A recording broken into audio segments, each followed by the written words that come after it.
যে চাহিদা ভিত্তিক সাব ক্লাস্টার প্রশিক্ষণ দেওয়া হচ্ছে, এখানে আপনারা কি কি বিষয়ের উপরে আলোকপাত করছেন? আমি মোহাম্মদ আব্দুল লতিফ, সহকারী উপজেলা শিক্ষা অফিসার। আমি ক্লাস্টারের দায়িত্বে আছি। তো আমাদের চাহিদা ভিত্তিক সাব ক্লাস্টার আসলে প্রথমেই বিষয়টাই একটু সম্বন্ধে ধারণা দেওয়া উচিত। সেটা হলো যে আমাদের বছরব্যাপী একটি প্রতিষ্ঠান কিংবা একটা উপজেলার যে প্রতিষ্ঠানগুলো থাকে সেই প্রতিষ্ঠানগুলো চালাতে গেলে দেখা যায় যে কিছু কিছু সমস্যা তৈরি হয়। কিছু কিছু সমস্যার মধ্যে বিদ্যালয় পর্যায়ে কিছু সমস্যার সমাধান চলে আসে, আর যে সমস্যাগুলো বিদ্যালয় পর্যায়ে হয়তো সমাধান করা সম্ভব হয় না, সেগুলো আমরা উপজেলা ভিত্তিক কালেকশন করি। তথ্যগুলো কালেকশন করে সেটাকে নিড বেস আকারে আমরা ইউনিভার্সিটি দেই। ইউনিভার্সিটিতে কমিটি আছে, সেই কমিটি নিয়ে গবেষণা হয় এবং সেখানে গবেষণা হওয়ার পরে সেটা নিয়ে একটা প্রোফাইল তৈরি হয় কিংবা একটা লিফলেট তৈরি হয়। এই লিফলেটটা আপনার হচ্ছে পিটিআই সুপারিনটেনডেন্ট কর্তৃক একটা যাচাই বাছাই করা হয়। করার পরে ওটার একটা ম্যানুয়াল তৈরি হয়। সেই ম্যানুয়ালটাকেই আমরা সাব ক্লাস্টারের বিষয় হিসেবে আমরা নির্ধারণ করে থাকি এবং সেখানে যে দিক নির্দেশনাগুলো থাকে বা যে কৌশলগুলো থাকে সেই কৌশলগুলো আমরা এই গুচ্ছ আকারে বিদ্যালয়ে 5টা কিংবা 6টায় বিদ্যালয়কে একত্রিত করে গুচ্ছ আকারে আমরা সেই বিষয়গুলো শিক্ষকদের মাঝে আমরা আলোচনা করি, শেয়ারিং করি এবং তাদেরকে কৌশলগুলো ধরিয়ে দেওয়ার চেষ্টা করি এবং সেখান থেকে সমস্যার সমাধানগুলো চলে আসে। যেমন আজকে আমাদের বিষয় ছিল সুন্দর হাতের লেখা। একটি বিদ্যালয়কে তার মান কতটুকু সেটা আসলে, যেমন 100 জন ছাত্রের মধ্যে যদি 95% শিক্ষার্থীর কিংবা 90% শিক্ষার্থীর হাতের লেখা ভালো হয়, তাহলে নিঃসন্দেহে আমরা বলতে পারি যে স্কুলটার লেখাপড়া ভালো হয়। স্কুলের শিক্ষকরা আন্তরিক এবং তারা যত্ন সহকারে শিক্ষার্থীদের পড়ালেখা দিয়ে থাকেন বা পড়ানো করিয়ে থাকেন। এই দৃষ্টিকোণ থেকে বা এর আলোকেই আমরা বিদ্যালয় পর্যায়ে আমরা এই বছর 2025 সালের শুরু থেকে আমরা চেষ্টা করব যে সুন্দর হাতের লেখা যেন বিদ্যালয়ে আমরা এই ইনিশিয়েটিভ নিতে পারি এবং সেটা যেন বাস্তবায়ন করতে পারি।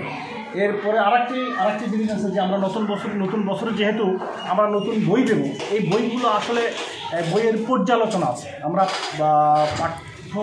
পর্যালোচনার একটা আমাদের এখানে আরেকটা পরিবেশন আছে। প্রথম শ্রেণী থেকে পঞ্চম শ্রেণীর বাংলা বইয়ের আসলে পাঠ পর্যালোচনা, সেটা আমরা এখন শুরু হবে আমাদের দ্বিতীয় অধিবেশন। তো ওইটা হলো যে যখন একটি বিদ্যালয়ে বই দেওয়া হয়, সেই বই দেওয়ার পরে অনেক শিক্ষক আছে যা তারা বই পড়তে চান না এবং সেই বইটা সম্বন্ধে সম্যক ধারণাও তারা অর্জন করতে পারে না। এবং আমাদের আজকের যে সাব ক্লাস্টারের বিষয়, এই বিষয় থেকে আমরা তাদেরকে এই বইটা একরকম পড়িয়ে নেব এবং বইয়ের কোথায় কী আছে, কোন প্রচ্ছদে কী আছে, কোন পৃষ্ঠায় কী কী প্রশ্ন করা হবে, শিক্ষার্থীদের মধ্যে কোনটা পড়ানো হবে, কোনটা শেখানো হবে, কোনটা শোনা হবে, কোনটা বলা হবে, কোথায় শূন্যস্থান আছে, কোথায় সংক্ষিপ্ত প্রশ্ন আছে, ব্রড প্রশ্ন আছে, নৈর্ভিত্তিক প্রশ্ন আছে, তারপর রচনামূলক প্রশ্ন আছে। এই প্রশ্নগুলো কীভাবে শিক্ষার্থীর মাধ্যমে আলোচনা করা হবে এবং যে বিষয়বস্তুগুলো আছে সেই বিষয়বস্তুগুলো কতটুকু যুক্তিসম্মত, উপযোগী এবং কোথাও কোনো ত্রুটি আছে কিনা, এই সার্বিক বিষয় আমরা আজকে এই বুঝতে পারছি। আপনারা এটা সুন্দর একটা আপনারা উদ্যোগ, কিন্তু আমি যেটা বলতে চাচ্ছি হাতের লেখা যে এখানে আপনারা শিক্ষক এখানে আছে সবাই, হাতের লেখা যে আপনি শিখাচ্ছেন, এটাকে হাতে কলমে আপনারা শিখাচ্ছেন কোনো বা ট্রেনার নিয়ে আসে বা এই ধরনের কোনো ট্রেনার আছে? আমাদের শিক্ষকরা ওয়েল ট্রেনার। এরা আপনার হচ্ছে বছরব্যাপী কেউ বাংলায় ট্রেনিং আছে, কারো বিজ্ঞানের। আমি কিন্তু দেখছি যে কিন্ডার গার্ডেনগুলোতে বাইরে থেকে ট্রেনার আসে হাতের লেখার উপরে ট্রেনিং।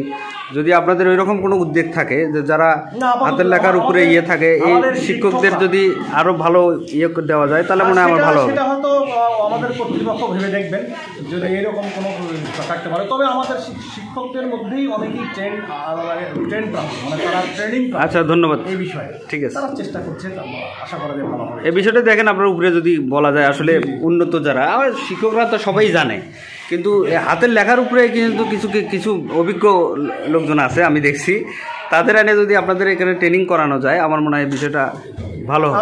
ধন্যবাদ। ঠিক আছে। বলতে কি বোঝেন বলেন?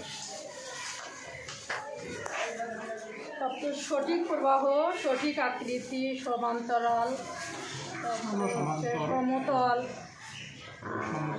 সঠিক মাত্রা। চশমাটা খুলে ফেলুন।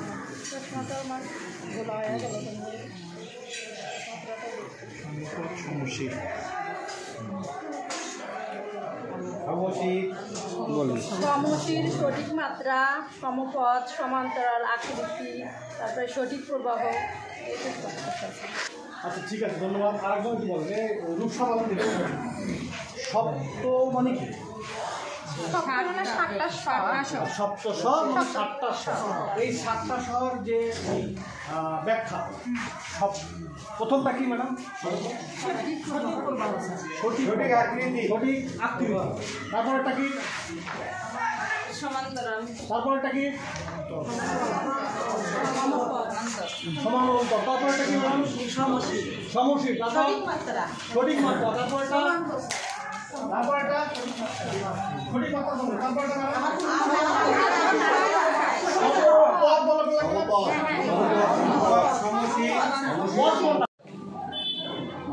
হাতের লেখা ঠিক করে সুন্দর খাতা এই সুন্দর হাতের লেখা ওটা লাগে আমরা যে প্র্যাকটিসগুলো করবো এর মধ্যে কি কি ছিল আপনারা একটু বলেন।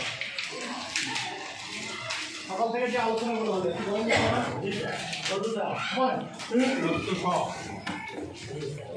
এই যে সুন্দর হাতের লেখা সুন্দর করার নিয়ম অনুযায়ী মানে একজন শিক্ষার্থী কীভাবে বসবে, বসার একটা ভঙ্গি, তারপরে ইচ্ছা পোষণ করা, তারপরে সমতল আকারে দেখে করা এবং সব অনুসরণ করা। মূলত এই এটাই ছিল।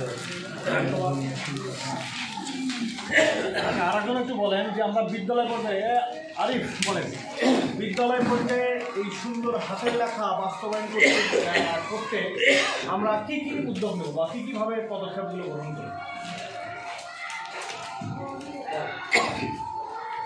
হাতের লেখার জন্য হ্যাঁ, কলম ধরার কৌশল অবলম্বন করা যেতে পারে। বেশি বেশি প্র্যাকটিস করতে হবে করার লাগলে।